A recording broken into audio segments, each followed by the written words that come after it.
banindo os despotismos de toda a espécie, como os primeiros raios do sol expulsam as trevas da noite. Os povos estão cansados de terem sido inimigos, compreendem que sua felicidade está na fraternidade e querem ser livres, porque não poderão melhorar e tornar-se irmãos enquanto não forem livres. Não reconheceis à frente de um grande povo um homem eminente, que desempenha uma missão assinalada por Deus e prepara os caminhos. Não ouvis o sombrio retumbar do velho mundo, que se desmorona para dar lugar a uma nova era.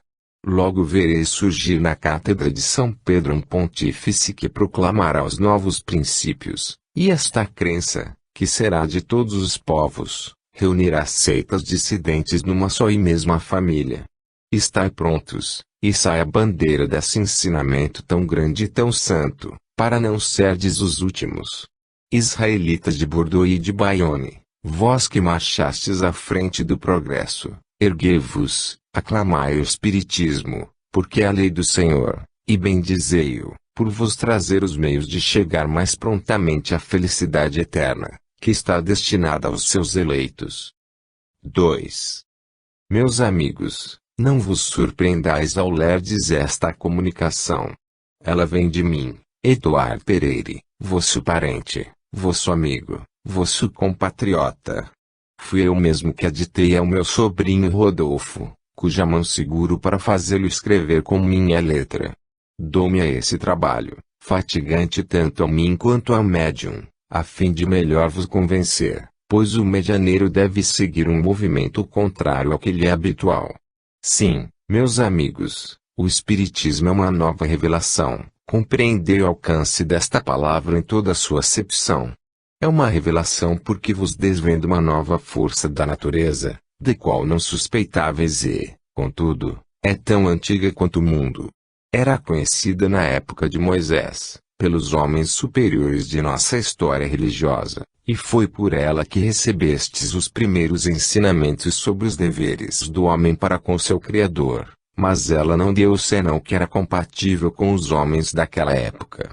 Hoje, que o progresso está feito, que a luz se espalha nas massas, que a estupidez e a ignorância dos primeiros tempos começam a dar lugar à razão e ao senso moral, hoje que a ideia de Deus é por todos compreendida ou, pelo menos, pela maioria, dá-se uma nova revelação, que se produz simultaneamente entre todos os povos instruídos, revelação que todavia se modifica conforme o grau de adiantamento desses povos. Tal revelação vos diz que o homem não morre, que a alma sobrevive ao corpo e habita o espaço, está entre vós, ao vosso lado. Sim, meus amigos, consolai-vos quando perderdes um ser que vos é caro, desde que só perdeis o seu corpo material, seu espírito vive no meio de vós, para vos guiar, instruir e inspirar. Enxugai vossas lágrimas, sobretudo se ele for bom, caridoso e sem orgulho, porque, então, ele é feliz nesse novo mundo, onde todas as religiões se confundem numa só e mesma adoração, banindo os ódios e os ciúmes de seitas. Nós também somos felizes, quando podemos inspirar esses mesmos sentimentos aos homens, a quem estamos encarregados de instruir, e a nossa maior felicidade é vos ver entrar no bom caminho, porque, então, abris a porta pela qual vos juntareis a nós. Perguntai ao médium quais os sublimes ensinamentos que ele recebe de seu avô Mardochai, se segue o caminho que lhe é traçado, prepara para si um futuro de felicidade, mas se falta aos seus deveres após um tal ensino, arcará com toda a responsabilidade e terá de recomeçar até haver cumprido de modo aceitável a sua tarefa. Sim, meus amigos, já vivemos corporalmente e viveremos ainda. A felicidade que desfrutamos é apenas relativa, há estados muito superiores àquele em que estamos e aos quais não se chega senão por encarnações sucessivas e progressivas em outros mundos. Não julgueis, portanto, que de todos os globos do universo seja a Terra o único habitado. Pobre orgulho humano, que pensa ter Deus criado todos os astros apenas para deleitar a sua vista. Sabei, então, que todos os mundos são habitados e, entre eles, se soubesseis a posição que ocupa a Terra, não teríeis razão para vos glorificardes. Se não fosse para cumprir a missão que nos é dada, de vos inspirar e instruir, quantos de nós teríamos preferido visitar esses mundos e nos instruirmos nós mesmos? Mas nossos deveres e nossas afeições ainda nos ligam à terra. Mais tarde, quando cedermos o lugar aos que chegarem por último, iremos tomar outras existências em mundos melhores, purificando-nos gradualmente até chegar a Deus, nosso Criador.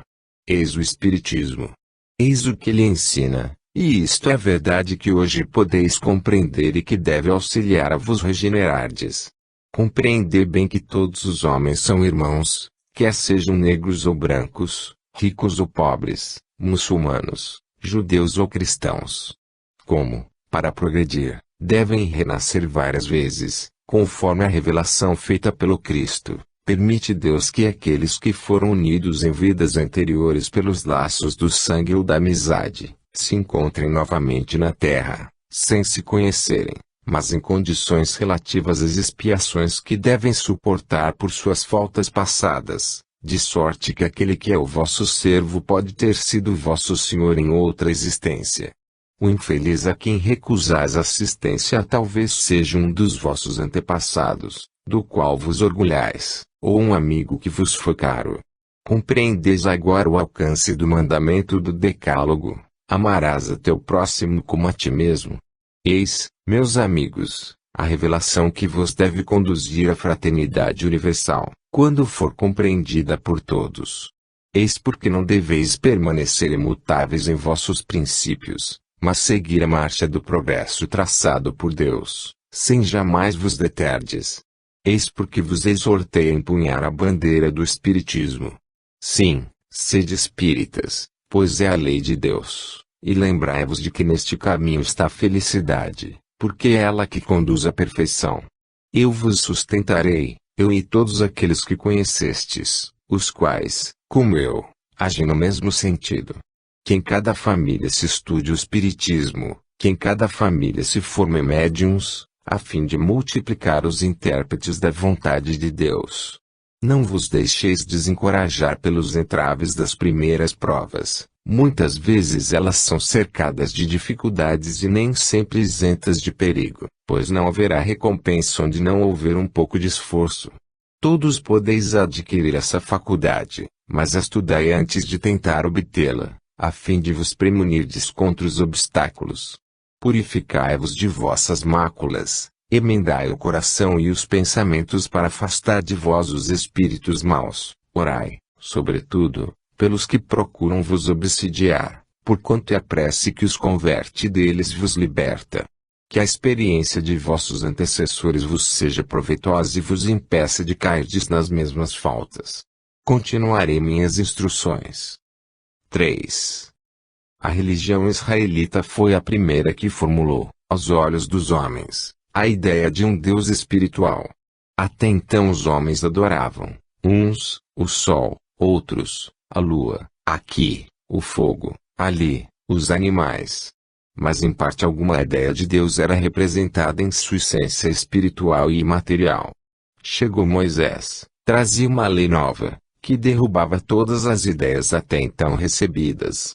Tinha de lutar contra os sacerdotes egípcios, que mantinham os povos na mais absoluta ignorância, na mais abjeta escravidão, e contra esses sacerdotes, que desse estado de coisas tiravam um poder ilimitado, não podendo ver sem pavor a propagação de uma ideia nova, que vinha destruir os fundamentos de seu poder e ameaçava derrubá-los.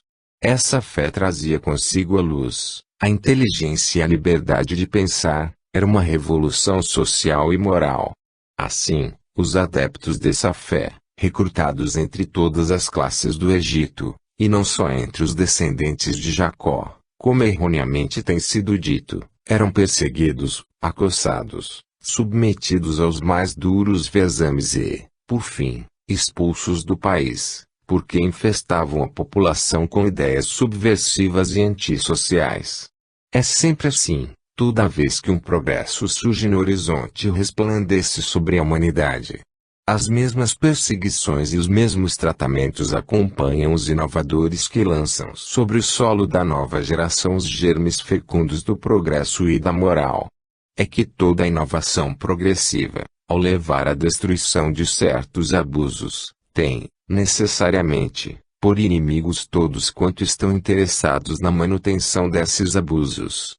Mas Deus Todo-Poderoso, que conduz com infinita sabedoria os acontecimentos de onde deve surgir o progresso, inspirou Moisés, deu-lhe um poder que o homem algum havia tido e, pela irradiação desse poder, cujos efeitos feriam os olhos dos mais incrédulos, Moisés adquiriu uma imensa influência sobre uma população que, confiando cegamente em seu destino, realizou um desses milagres, cuja impressão deveria perpetuar-se de geração em geração, como lembrança imperecível do poder de Deus e de seu profeta. A passagem do Mar Vermelho foi o primeiro ato da libertação desse povo. Mas sua educação estava por fazer. Era preciso domá-lo pela força do raciocínio e por milagres muitas vezes repetidos. Era preciso inculcar-lhes a fé e a moral, ensinando-lhes a pôr a força e a confiança no Deus Criador, ser imaterial, infinitamente bom e justo. Os 40 anos de provações passados no deserto, em meio de privações, sofrimentos e vicissitudes de toda a ordem, e os exemplos de insubordinação tão severamente reprimidos por uma justiça providencial, tudo contribuiu para desenvolver nele a fé nesse ser todo-poderoso, cuja mão, ora benfeitora, ora severa, punia quem o desafiasse. No Monte Sinai ocorreu esta primeira revelação, este notável mistério, que surpreendeu o mundo, o subjugou e espalhou sobre a terra os primeiros benefícios de uma moral que libertaria o espírito das garras da carne e de um despotismo embrutecedor, que colocou o homem acima da esfera dos animais, dele fazendo um ser superior, capaz de elevar-se, pelo progresso, à suprema inteligência. Os primeiros passos desse povo, que havia confiado seu destino a um homem de Deus, foram entravados por guerras, cujo efeito devia ser o germe fecundo de uma renovação social entre as populações que o combatiam. O judaísmo tornava-se o foco da luz, da inteligência e da liberdade, e irradiava um brilho extraordinário sobre todas as nações vizinhas, provocando ódio e hostilidade. Este resultado imediato estava nos desígnios de Deus. Sem isso, o progresso teria sido muito lento. E, ao mesmo tempo que essas guerras fecundavam os germes do progresso, eram uma lição para os judeus, cuja fé reavivavam. Esse povo, liberto de um outro e confiando irrefletidamente na conduta de um homem, que o surpreendera em virtude de um poder miraculoso, tinha uma missão, era um povo predestinado.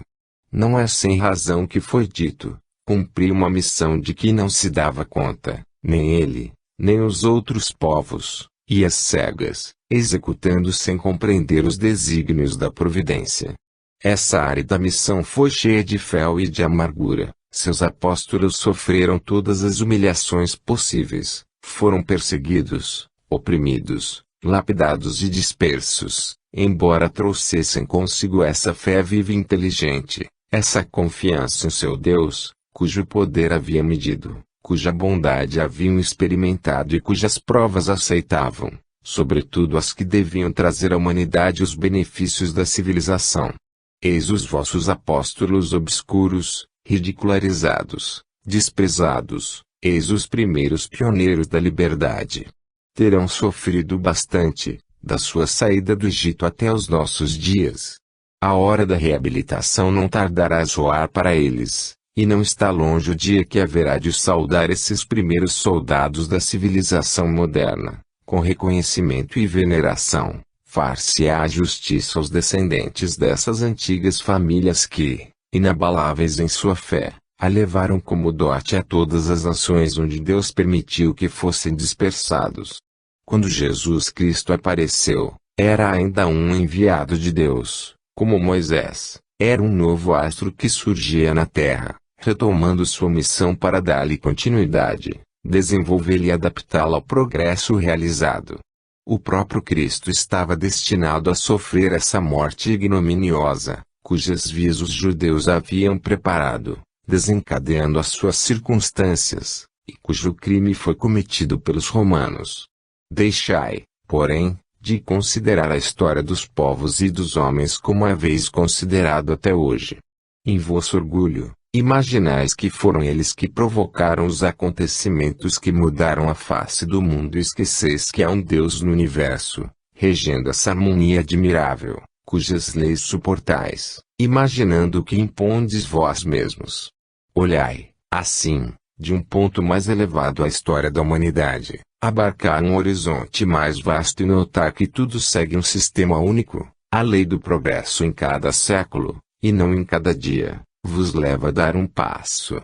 Jesus Cristo foi, pois, a segunda fase, a segunda revelação, e seus ensinamentos levaram 18 séculos para se espalharem e se vulgarizarem. Por aí julgai quanto lento o progresso e o que deveriam ser os homens quando Moisés trouxe ao mundo admirado a ideia de um Deus todo-poderoso, infinito e material, cujo poder se tornava visível para esse povo, para quem sua missão trouxe tantos espinhos e tantas perturbações. O progresso não se realiza sem dificuldade, é à sua custa. É por seus sofrimentos e cruéis vicissitudes que a humanidade toma consciência do objetivo do seu destino e do poder daquele a quem deve a existência. Portanto, o Espiritismo foi o resultado da segunda revelação. Mas essa doutrina, cuja sublime moral o Cristo havia trazido e desenvolvido, tem sido compreendida em sua admirável simplicidade? De que modo é praticada pela maior parte dos que a professam? Nunca desviaram de seu objetivo. Jamais abusaram dela, para que servisse de instrumento ao despotismo, à ambição e à cupidez. Numa palavra, todos os que se dizem cristãos o são conforme o seu fundador? Não. Eis porque eles também deviam passar pelo alambique da infelicidade, que tudo purifica. A história do cristianismo é por demais moderna para contar todas as suas peripécias, mas, enfim, o objetivo está perto de ser alcançado. A nova aurora vai despontar e, por meios diferentes, vai fazer com que marcheis a passo mais rápido neste caminho, onde levastes 6.000 anos para chegar. O Espiritismo é o advento de uma era que verá realizar-se esta revolução nas ideias dos povos, uma vez que haverá de destruir essas prevenções incompreensíveis, esses preconceitos imotivados, que acompanharam e seguem os judeus em sua longa e penosa peregrinação. Compreender-se-á que sofressem um destino providencial, do qual eram os instrumentos, assim como aqueles que os perseguiam com seu ódio faziam impelidos pelo mesmo poder, cujos secretos desígnios deviam realizar-se por caminhos misteriosos e ignorados. Sim, o Espiritismo é a terceira revelação. Revela-se a uma geração de homens mais adiantados, portadores das mais nobres aspirações, generosas e humanitárias, que devem concorrer para a fraternidade universal. Eis o novo destino assinalado por Deus para os vossos esforços, mas esse resultado, da mesma forma que os já atingidos até hoje, não será obtido sem dores e sem sofrimento. Que se ergam os que se sintam com coragem de ser seus apóstolos, que levantem a voz, falem alto e claro e exponham suas doutrinas, que ataquem os abusos e mostrem o seu objetivo. Esse objetivo não é a brilhante miragem que em vão perseguis, é real e o atingireis na época fixada por Deus. Talvez esteja distante, mas lá está determinada. Não temais, ide, apóstolos do progresso, marchai corajosamente, a fronte erguida e o coração resignado. Tendes por sustentáculo uma doutrina completamente isenta de mistérios, que faz apelo às mais belas virtudes da alma e oferece essa certeza consoladora de que a alma não morre nunca, sobrevivendo à morte e aos suplícios. Eis, meus amigos, o objetivo desvendado. Perguntareis, quais os apóstolos? Como os reconheceremos? Deus se encarrega de vos tornar conhecidos, por missões que lhes serão confiadas e que haverão de realizar. Reconhecê-los-ei por suas obras, e não pelas qualidades que se atribuam. Os que recebem missões do alto as cumprem, mas não se glorificam, porque Deus escolhe os humildes para difundir a sua palavra, e não os ambiciosos e orgulhosos. Por estes sinais reconhecereis os falsos profetas. Edouard Perry. Ano 4, outubro de 1861, número 10. Ensinamentos e dissertações espíritas. Os cretinos. Sociedade Espírita de Paris, médium, Sra. Costel. Nossa companheira, Sra. Costel, tendo feito uma excursão na região dos Alpes em que o cretinismo parece ter estabelecido um de seus principais focos, ali recebeu, de um de seus espíritos habituais, a seguinte comunicação: os cretinos são seres punidos na terra pelo mau uso que fizeram de poderosas faculdades. Sua alma está aprisionada num corpo, cujos órgãos impotentes não podem exprimir seu pensamento. Esse mutismo moral e físico é uma das mais cruéis punições terrestres, muitas vezes escolhidas pelos espíritos arrependidos que querem resgatar suas faltas. Tal prova não é estéril, porque o espírito não fica estacionário na sua prisão de carne, os olhos hebetados veem, o cérebro deprimido compreende, mas nada pode ser traduzido, nem pela palavra, nem pelo olhar e, salvo o movimento, estão moralmente no estado dos letárgicos e dos catalépticos, que veem e ouvem o que se passa ao seu redor sem poderem exprimi-lo. Quando, em sonho, tendes esses terríveis pesadelos, nos quais quereis fugir de um perigo, quando gritais para pedir socorro, enquanto a língua fica presa à bóveda palatina e os pés ao solo, experimentais por alguns instantes o que o cretino experimenta sempre: paralisia do corpo ligada à vida do espírito. Quase todas as enfermidades têm, assim, sua razão de ser. Nada se faz sem causa, e o que chamais injustiça da sorte é a aplicação da mais alta justiça. A loucura também é uma punição pelo abuso de altas faculdades. O louco tem duas personalidades: a delirante é que retém a consciência de seus atos, sem os poder dirigir.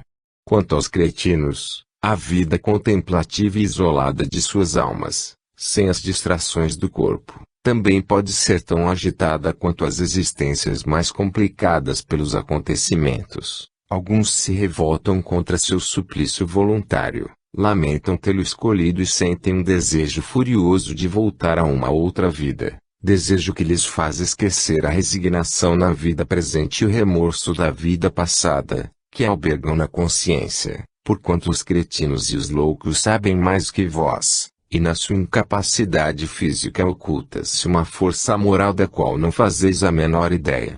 Os atos de furor ou de imbecilidade a que seus corpos se entregam são julgados pelo ser interior, que sofre e se envergonha. Assim, ridicularizá-los, injuriá-los, mesmo maltratá-los, como às vezes se faz com eles, é aumentar-lhes os sofrimentos, porque os faz sentir mais duramente sua fraqueza e sua abjeção. Se pudessem, acusariam de covardia os que assim agem, pois sabem que suas vítimas não podem se defender. O cretinismo não é uma lei de Deus e a ciência pode fazê-lo desaparecer, porquanto é o resultado material da ignorância, da miséria e da imundície. Os novos meios de higiene, que a ciência, tornada mais prática, pôs ao alcance de todos, tendem a destruí-lo. Sendo o progresso condição expressa da humanidade, as provas impostas se modificarão e seguirão a marcha dos séculos, tornar-se-ão todas morais, e quando a vossa terra, ainda jovem, tiver realizado todas as fases de sua existência, tornar-se-á uma morada de felicidade, como outros planetas mais adiantados. Pierre Jutti, pai do médium. Observação: houve um tempo em que se havia posto em dúvida a alma dos cretinos e se perguntava se eles, realmente, pertenciam à espécie humana. A maneira por que o espiritismo os encara não é de alta moralidade e de grande ensinamento. Não há matéria para sérias reflexões, ao pensar que esses corpos desgraçados encerram almas que talvez tenham brilhado no mundo, que são tão lúcidas e tão pensantes quanto as nossas, sobre o espesso envoltório que lhes sufoca as manifestações e que, um dia, o mesmo pode acontecer conosco. se abusarmos das faculdades que nos concedeu a providência. De outro modo, como poderíamos explicar o cretinismo?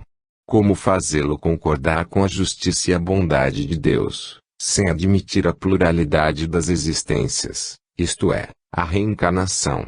Se a alma ainda não viveu, é que foi criada ao mesmo tempo que o corpo. Nesta hipótese, como justificar a criação de almas tão deserdadas quanto a dos cretinos, por parte de um Deus justo e bom?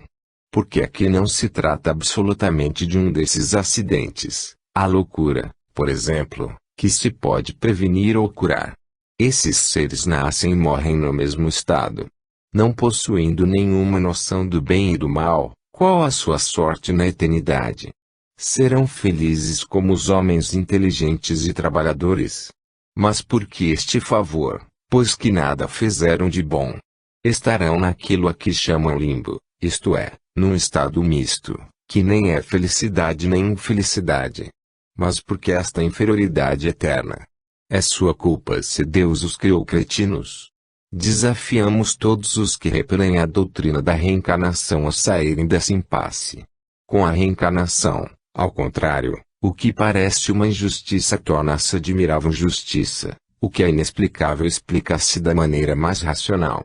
Aliás, não sabemos se os que repelem esta doutrina tenham combatido com argumentos mais peremptórios que o de sua repugnância pessoal em voltar à Terra. Estariam, assim, muito seguros de possuir bastante virtude para ganhar o céu com tanta facilidade. Desejamos-lhes boa sorte. Mas, e os cretinos? E as crianças que morrem em tenra idade? Que títulos possuirão para fazer valer? Se fosse um homem de bem, teria morrido. Sociedade Espírita de Sens. Falando de um homem mau, que escapa de um perigo, costumais dizer, se fosse um homem bom, teria morrido. Pois bem, assim falando, dizeis uma verdade, pois, com efeito, muito humilde sucede dar Deus a um espírito de progresso ainda incipiente prova mais longa, do que a de um bom que, por prêmio do seu mérito, receberá a graça de ter tão curta quanto possível a sua provação. Por conseguinte, quando vos utilizais daquele axioma, não suspeitais de que proferis uma blasfêmia. Se morre um homem de bem, cujo vizinho é mau homem, logo observais, antes fosseste. Enunciais uma enormidade, porquanto aquele que parte concluiu a sua tarefa e o que fica talvez não haja principiado a sua. Porque, então, haveríeis de querer que ao mal faltasse tempo para terminá-la e que o outro permanecesse preso à gleba terrestre. Que diríeis se um prisioneiro, que cumpriu a sentença contra ele pronunciada, fosse conservado no cárcere, ao mesmo tempo que restituíssem a liberdade um que a esta não tivesse direito? Ficais sabendo que a verdadeira liberdade, para o espírito, consiste no rompimento dos laços que o prendem ao corpo e que, enquanto vos achardes na terra, estareis em cativeiro. Habituai-vos a não censurar o que não podeis compreender e crede que Deus é justo em todas as coisas. Muitas vezes, o que vos parece o mal é um bem. Tão limitadas, no entanto, são as vossas faculdades, que o conjunto do grande todo não apreendem os vossos sentidos obtusos.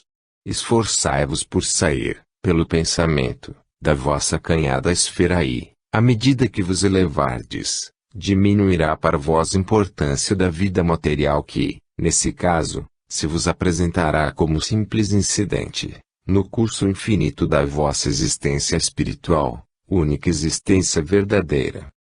Fénelon. Os pobres e os ricos. Sociedade Espírita de Lyon. Nota: embora os espíritas de Lyon estejam divididos em vários grupos, que se reúnem separadamente, nós os consideramos como formando uma única sociedade, que designaremos sob o nome geral de Sociedade Espírita de Lyon. As duas seguintes comunicações foram recebidas em nossa presença. O ciúme é o companheiro do orgulho e da inveja. Ele vos leva a desejar tudo quanto os outros possuem, sem que percebais que, invejando sua posição, não estareis pedindo senão o presente de uma víbora, que acalentaríeis ao seio. Sempre invejais e tendes ciúme dos ricos. Vossa ambição e vosso egoísmo vos levam a ter sede do ouro alheio. Se eu fosse rico, dizeis, faria dos meus bens um uso muito diverso do que vejo fazendo este ou aquele. E sabeis se, tendo esse ouro, não faríeis um uso ainda pior? A isto respondeis, aquele que está ao abrigo das necessidades cotidianas da vida sofre muito pouco, em comparação comigo. Que sabeis a respeito? Aprendei que o rico nada mais é que um intendente de Deus. Se usar mal a sua fortuna, ser-lhe-ão pedidas contas severas. Esta fortuna que Deus lhe dá e da qual aproveita na terra, é a sua punição, é a sua prova, a sua expiação. Quantos tormentos o rico se permite para conservar esse ouro, a que tanto se prende? E quando chega a sua hora derradeira, quando deve prestar contas e compreende, nessa hora suprema, que quase sempre lhe revela toda a conduta que deveria ter tido, como treme, como tem medo. É que começa a compreender que falhou em sua missão, que foi um mandatário infiel e que suas contas vão ser desordenadas. Os pobres trabalhadores, ao contrário, que sofreram toda a vida, ligados à bigorna ou à charrua, veem chegar a morte, esta libertação de todos os males, com reconhecimento. Sobretudo se suportaram suas misérias com resignação e sem murmurar. Crede, meus amigos, se vos fosse dado ver o rude pelourinho ao qual a fortuna liga os ricos, vós, cujo coração é bom, porque passastes por todas as peneiras da desgraça, diríeis com Cristo, quando o vosso amor próprio fosse ferido pelo luxo dos opulentos da terra, perdoai-lhes, Senhor, pois não sabem o que fazem. E adormeceríeis no vosso rude travesseiro, acrescentando, meu Deus, abençoai-me, e que seja feita a vossa vontade. O espírito protetor do médium. Diferentes maneiras de fazer a caridade. Sociedade Espírita de Lyon. Nota: a comunicação seguinte foi recebida em nossa presença no grupo de Perrache. Sim, meus amigos, virei sempre ao vosso meio. Sempre que for o chamado. Ontem me senti muito feliz por vossa causa, quando ouvi o autor dos livros que vos abriram os olhos testemunhar o desejo de vos ver reunidos para vos dirigir palavras de benevolência. É um grande ensinamento para todos vós e, ao mesmo tempo, poderosa lembrança. Apenas notei, quando vos falou do amor e da caridade, que vários de vós se perguntavam, como fazer a caridade? Muitas vezes não tenho sequer o necessário. Amigos, de 1000 maneiras se faz a caridade. Podeis fazê-la por pensamentos, por palavras e por ações. Por pensamentos, orando pelos pobres abandonados, que morreram sem se acharem sequer em condições de ver a luz. Uma prece feita de coração os alivia. Por palavras, dando aos vossos companheiros de todos os dias alguns bons conselhos, dizendo-aos que o desespero, as privações azedaram o ânimo e levaram ao blasfemado nome do Altíssimo. Eu era como sois, sofria, sentia-me desgraçado, mas acreditei no Espiritismo e, vede, agora sou feliz. Aos velhos que vos disserem, é inútil, estou no fim da minha jornada, morrerei como vivi, dizei, Deus usa de justiça igual para com todos nós. Lembrai-vos dos trabalhadores da última hora. As crianças já viciadas pelas companhias de que se cercaram e que vão pelo mundo, prestes a sucumbir às más tentações. Dizei, Deus vos vê, meus caros pequenos, e não vos canseis de lhes repetir essas brandas palavras. Elas acabarão por lhes germinar nas inteligências infantis e, em vez de vagabundos, fareis deles homens. Também isso é caridade. Dizem, outros dentre vós, ora, somos tão numerosos na terra, que Deus não nos pode ver a todos. Escutai bem isto, meus amigos, quando estáis no cume da montanha, não abrangeis com olhar os bilhões de grãos de areia que a cobrem. Pois bem, do mesmo modo vos vê Deus. Ele vos deixa usar do vosso livre-arbítrio, como vós deixais que esses grãos de areia se movam ao sabor do vento que os dispersa. Apenas, Deus, em sua misericórdia infinita, vos pôs no fundo do coração uma sentinela vigilante, que se chama a consciência. Escutai-a, que somente bons conselhos ela vos dará. Às vezes, conseguis entorpecê-la, opondo-lhe o espírito do mal. Ela, então, se cala. Mas, ficai certos de que a pobre escorraçada se fará ouvir, logo que lhe deixardes aperceber-se da sombra do remorso. Ouvi-a, interrogai-a e com frequência vos achareis consolados com o conselho que dela houverdes recebido. Meus amigos, a cada regimento novo general entrega um estandarte. Eu vos dou por divisa esta máxima do Cristo: amai-vos uns aos outros. Observai esse preceito, reuni-vos todos em torno dessa bandeira e tereis ventura e consolação. Vosso Espírito Protetor. Roma. Enviada pelo Sr. Sabó, de Bordeaux. Cidade de Rômulo, cidade dos Césares, berço do cristianismo, tumba dos apóstolos, tu és a cidade eterna, e Deus quer que a longa letargia em que caíste cesse finalmente. Vai soar a hora de teu retorno, sacode o entorpecimento de teus membros, levanta-te, forte e valente, para obedecer aos destinos que te esperam, pois há longos séculos não passas de uma cidade deserta. As ruínas numerosas de tuas vastas arenas, que dificilmente continham as ondas de ávidos espectadores, mal são visitadas pelos raros estrangeiros que, de vez em quando, passam por tuas ruas solitárias. Tuas catacumbas, onde repousam os despojos de tantos soldados valentes, mortos pela fé, apenas os tiram de sua indiferença. Mas a crise que sofres será a última e irás sair desse penoso e doloroso trabalho, grande, forte, poderosa, transformada pela vontade de Deus e, do alto de tua velha basílica, a voz do sucessor de São Pedro estenderá sobre ti as mãos que trarão as bênçãos do céu, e ele chamará ao seu supremo conselho os Espíritos do Senhor, submeter-se às suas lições e dará o sinal do progresso, empunhando francamente a bandeira do Espiritismo. Então, submetido a seus ensinos, o universo católico acorrerá em massa para se colocar ao redor do cajado de seu primeiro pastor e, dado esse impulso, todos os corações se voltarão para ti.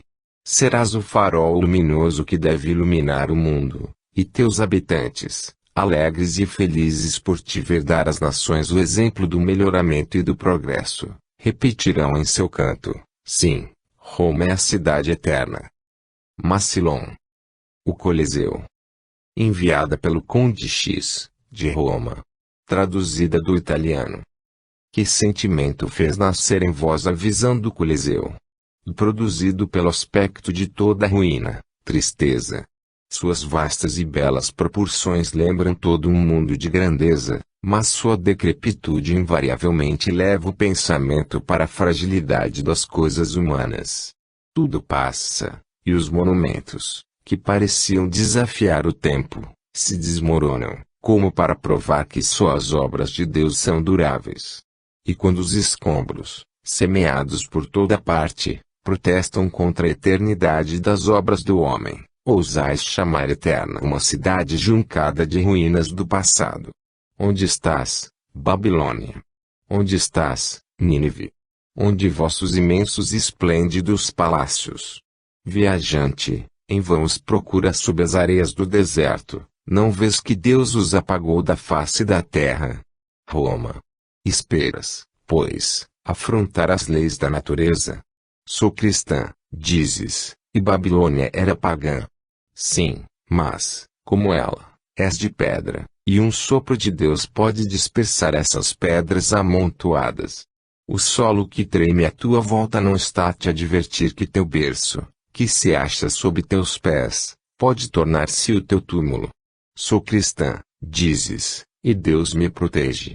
Mas ousas comparar-te a esses primeiros cristãos, que morriam pela fé, e cujos pensamentos já eram deste mundo. Tu que vives de prazeres, luxo e indolência. Lança os olhos sobre estas arenas, diante das quais passas com tanta indiferença. Interrogue estas pedras, ainda de pé, e elas te falarão. E a sombra dos mártires te aparecerá para dizer, que fizeste da simplicidade, de que nosso divino mestre fez uma lei, de humildade e de caridade, cujo exemplo nos deu. Tinham palácios. Vestiam-se de ouro e seda esses primeiros propagadores do Evangelho. Suas mesas esbanjavam o supérfluo. Tinham coortes de servos inúteis para lhes adular o orgulho. Que há de comum entre ti e eles? Eles não buscavam senão os tesouros do céu, e tu buscas os tesouros da terra.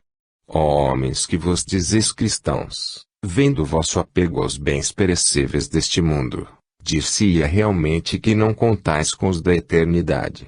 Roma, que te dizes imortal, possam os séculos futuros não buscar o teu lugar, como hoje é procurado da Babilônia. Dante. Observação: por singular coincidência, estas duas últimas comunicações nos chegaram no mesmo dia. Embora tratando do mesmo assunto, vê-se que os espíritos o encaram cada um do seu ponto de vista pessoal. O primeiro vê a Roma religiosa e, em sua opinião, eterna, porque será sempre a capital do mundo cristão. O segundo vê a Roma material e diz que nada do que os homens edificam é eterno. Aliás, sabe-se que os espíritos têm suas opiniões e que podem divergir entre si na maneira de ver, quando ainda imbuídos das ideias terrestres. Só os espíritos mais puros estão isentos de preconceitos.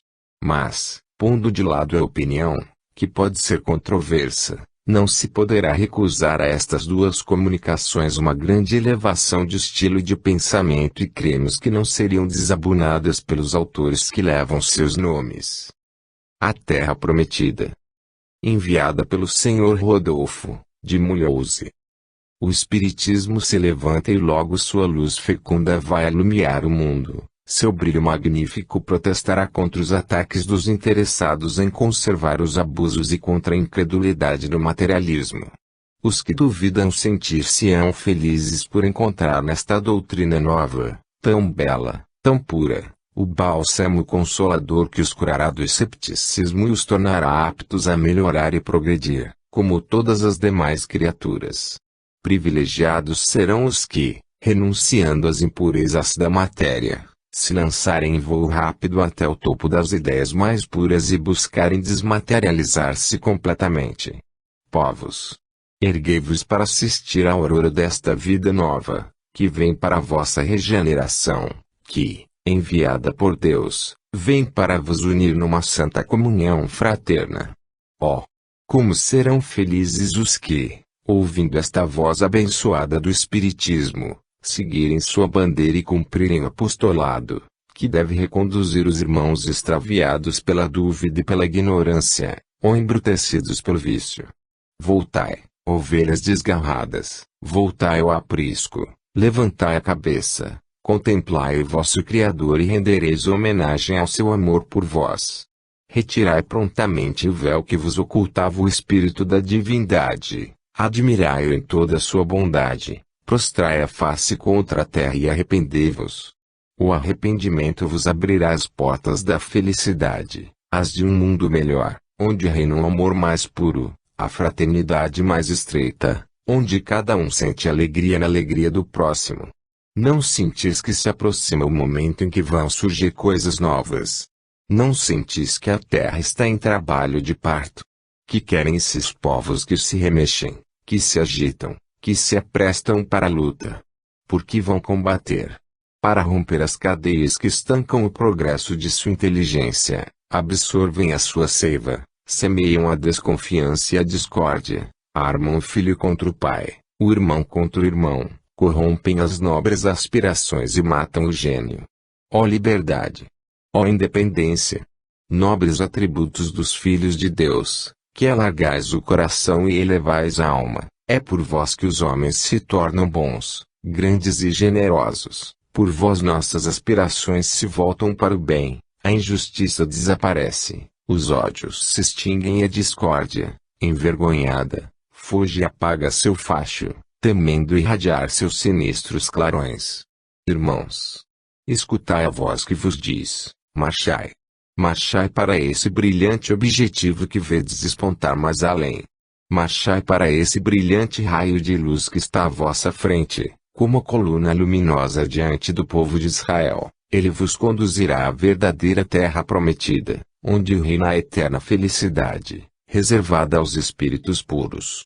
Armai-vos de virtudes, purificai-vos das impurezas e, então a rota vos parecerá fácil e a encontrareis coberta de flores. Percorrê-la-eis com um inefável sentimento de alegria, porque, a cada passo, compreendereis que vos aproximais do alvo onde podeis conquistar as palmas eternas.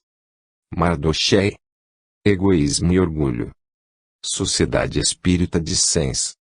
Se os homens se amassem com mútuo amor, mais bem praticada seria a caridade, mas, para isso, mister fora vos esforçasseis por largar essa couraça que vos cobre os corações, a fim de se tornarem eles mais sensíveis aos sofrimentos alheios. A rigidez mata os bons sentimentos. O Cristo jamais se escusava, não repelia aquele que o buscava, fosse quem fosse, socorria assim a mulher adúltera, como criminoso, nunca temeu que a sua reputação sofresse por isso. Quando tomareis por modelo de todas as vossas ações? Se na terra a caridade reinasse, o mal não imperaria nela, fugiria envergonhado, ocultar-se-ia, visto que em toda parte se acharia deslocado. O mal então desapareceria, ficai bem certos. Começai vós por dar o exemplo, sede caridosos para com todos indistintamente, esforçai-vos por não atentar nos que vos olham com desdém. Crede sempre que eles merecem vossa simpatia e deixai a Deus o encargo de fazer toda a justiça, a Deus que todos os dias separa, no seu reino, o joio do trigo. O egoísmo é a negação da caridade. Ora, sem a caridade não haverá descanso para a sociedade humana. Digo mais, não haverá segurança. Com egoísmo e orgulho, que andam de mãos dadas, a vida será sempre uma carreira em que vencerá o mais esperto, uma luta de interesses, em que se calcarão aos pés as mais santas afeições, em que nem sequer os sagrados laços da família merecerão respeito. Pascal. Ano 4, novembro de 1861, número 11. Resquícios da Idade Média. Auto de fé das obras espíritas em Barcelona. Nada informamos aos leitores sobre esse fato, que já não o saibam através da imprensa. O que há de admirar é que certos jornais, que geralmente passam por bem informados, o tenham posto em dúvida. A dúvida não nos surpreende, mas o fato em si mesmo parece tão estranho ao tempo em que vivemos, está de tal modo longe de nossos costumes que, por maior cegueira reconheçamos no fanatismo, pensamos sonhar ao ouvir dizer que as fogueiras da Inquisição ainda se acendem em 1861, às portas da França. Nestas circunstâncias a dúvida é uma homenagem prestada à civilização europeia e ao próprio clero católico. Hoje, em presença de uma realidade incontestável, o que mais deve surpreender é que um jornal sério, que diariamente cai sem dó nem piedade sobre os abusos e usurpações do poder sacerdotal, não tem encontrado, para registrar esse fato, senão algumas palavras zombeteiras, acrescentando, em todo caso, não seríamos nós que nos divertiríamos neste momento em fazer girar as mesas na Espanha. Siècle de 14 de outubro de 1861. Então o Siècle ainda vê o espiritismo nas mesas girantes. Estará tão ensiquecido pelo cepticismo para ignorar que toda uma doutrina filosófica, eminentemente progressiva, saiu dessas mesas, das quais tantos zombaram. Não sabe que esta ideia fermenta em toda parte. Que nas grandes cidades, como nas pequenas localidades, de alto a baixo da escala social, tanto na França quanto no estrangeiro, esta ideia se espalha com inaudita rapidez. Que por toda parte agita as massas, que nela saúdam a aurora de uma renovação social. O golpe com que imaginaram feri-lo não é um indício de sua importância. Porque ninguém se atira assim contra uma infantilidade sem consequência, e Dom Quixote não voltou à Espanha para se debater contra moinhos de vento. O que não é menos exorbitante, O que causa admiração por não se ver nenhum protesto enérgico, é a estranha pretensão que se arroga o bispo de Barcelona, de policiar a França. Ao se pedir a reexportação das obras, ele respondeu com uma recusa assim justificada: a Igreja Católica é universal, e sendo estes livros contrários à fé católica, o governo não pode consentir que venham perverter a moral e a religião de outros países. Eis, assim, um bispo estrangeiro que se institui juiz do que convém ou não convém à França.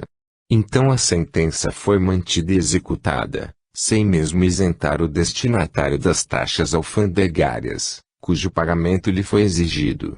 Eis o relato que nos foi dirigido pessoalmente, hoje, 9 de outubro de 1861, às 10h30 da manhã, na esplanada da cidade de Barcelona, lugar onde são executados os criminosos condenados ao último suplício, e por ordem do bispo desta cidade, foram queimados 300 volumes e brochuras sobre o espiritismo, a saber, a Revista Espírita, diretor Allan Kardec, a Revista Espiritualista, diretor Pierre Ard, o Livro dos Espíritos, por Allan Kardec, o Livro dos Médiuns, pelo mesmo, o que é o Espiritismo, pelo mesmo, fragmentos de sonata ditada pelo Espírito Mozart, carta de um católico sobre o Espiritismo, pelo Dr. Grande, a história de Joana d'Arc, ditada por ela mesma Senhorita Hermance Duval, a realidade dos espíritos demonstrada pela escrita direta, pelo barão de Gudenstube. Assistiram ao auto de fé, um sacerdote com os hábitos sacerdotais, empunhando a cruz numa mão e uma tocha na outra, um escrivão encarregado de redigir a ata do auto de fé, um ajudante do escrivão, um empregado superior da administração das alfândegas, 3 serventes da alfândega, encarregados de alimentar o fogo, um agente da alfândega representando o proprietário das obras condenadas pelo bispo. Uma multidão incalculável enchia as calçadas e cobria a imensa esplanada onde se erguia a fogueira. Quando o fogo consumiu os 300 volumes ou brochuras espíritas, o sacerdote e seus ajudantes se retiraram, cobertos pelas vaias e maldições de numerosos assistentes, que gritavam: abaixo a Inquisição! Em seguida, várias pessoas se aproximaram da fogueira e recolheram as suas cinzas. Uma parte das cinzas nos foi enviada. Ali se encontra um fragmento do Livro dos Espíritos, consumido pela metade. Nós os conservamos preciosamente, como autêntico testemunho desse ato de insensatez. À parte qualquer opinião, este caso levanta grave questão de direito internacional. Reconhecemos ao governo espanhol o direito de interditar, em seu território, a entrada de obras que não lhe convenham, como a de todas as mercadorias proibidas. Se as obras tivessem sido introduzidas clandestina e fraudulentamente, nada haveria a objetar, mas foram expedidas ostensivamente e apresentadas à alfândega, havia, pois, uma permissão legalmente solicitada. A alfândega julga dever reportar-se à autoridade episcopal que, sem qualquer formalidade processual, condena as obras a serem queimadas pelas mãos do carrasco. Então o destinatário pede que sejam reexportadas para o lugar de sua procedência e, por fim, lhe é respondido que não as receberá, conforme relatado acima. Perguntamos se em tais circunstâncias a destruição dessa propriedade não é um ato arbitrário contra o direito comum. Examinando o caso do ponto de vista de suas consequências, diremos, inicialmente, não haver dúvida de que nada poderia ter sido mais benéfico ao espiritismo. A perseguição sempre foi proveitosa à ideia que quiseram proscrever, exalta sua importância, chama sua atenção e a torna conhecida por quantos a ignoravam. Graças a esse zelo imprudente, todo o mundo na Espanha vai ouvir falar do espiritismo e quererá saber o que é ele. É tudo quanto desejamos. Podem queimar-se livros, mas não se queimam ideias. As chamas das fogueiras as superexcitam, em vez de abafar. Aliás, as ideias estão no ar, e não há Pirineus bastante altos para as deter. Quando uma ideia grande e generosa encontra milhares de pulmões prestes a aspirá-la, façam o que quiserem, O espiritismo já tem numerosas e profundas raízes na Espanha, as cinzas da fogueira vão fazê-la frutificar. Mas não é somente na Espanha que se produzirá tal resultado, o mundo inteiro sentirá o contragolpe. Vários jornais da Espanha estigmatizaram esse ato retrógrado, como bem o merece. Entre outros, Las Novedades de Madrid, de 19 de outubro, contém notável artigo a respeito. Será reproduzido em nosso próximo número. Espíritas de todos os países.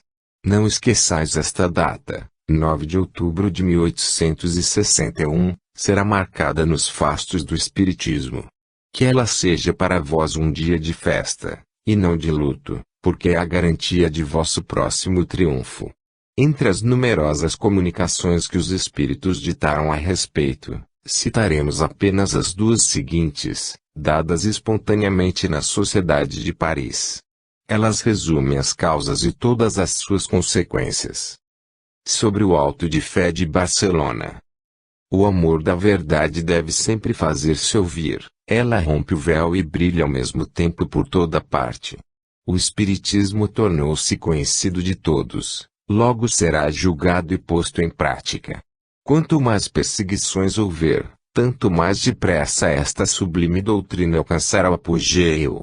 Seus mais cruéis inimigos, os inimigos do Cristo e do progresso, atuam de maneira que ninguém possa ignorar a permissão de Deus, dada àqueles que deixaram esta terra de exílio, de voltarem aos que amaram.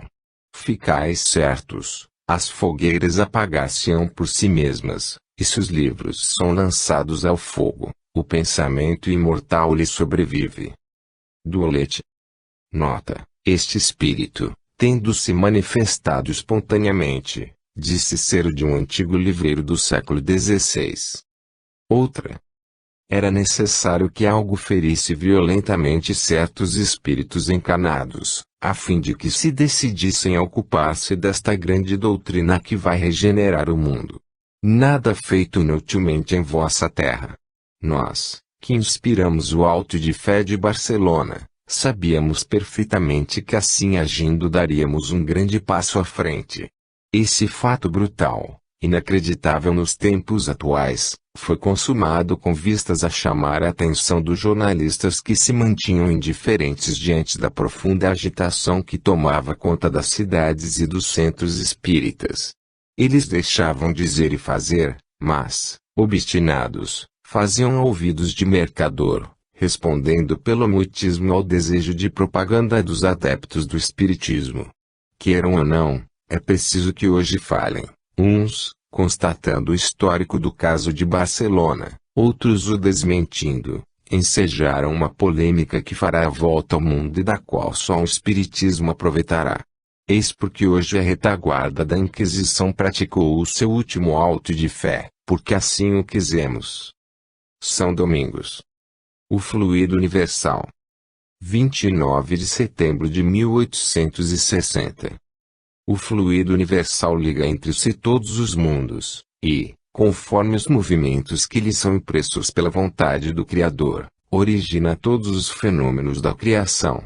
Ele é a própria vida, ligando as diferentes matérias de nosso globo. É ele que, por propriedades subordinadas a leis, regula as diferentes coisas tão misteriosas para vós, as afinidades físicas e morais. Ele que vos faz ver o passado, o presente e o futuro, principalmente quando a matéria que obstrui vossa alma é anulada ou enfraquecida por uma causa qualquer. Então essa dupla vista, embora menos desenvolvida do que após a morte, vê, sente e toca a tudo, nesse meio fluídico que é o seu elemento e o reflexo exato do que foi, é e será, porque somente as partes mais grosseiras desse fluido estão sujeitas a modificações sensíveis de composição.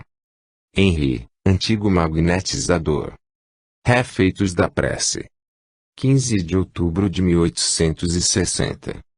A prece é uma aspiração sublime, a qual Deus concedeu um poder tão mágico que os espíritos a reclamam para si constantemente.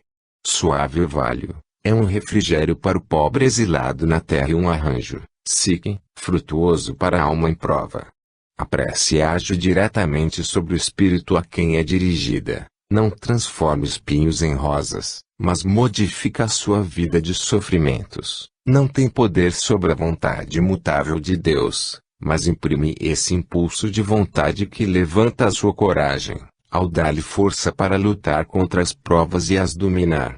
Por esse meio é abreviado o caminho que conduz a Deus e, como efeito maravilhoso, nada pode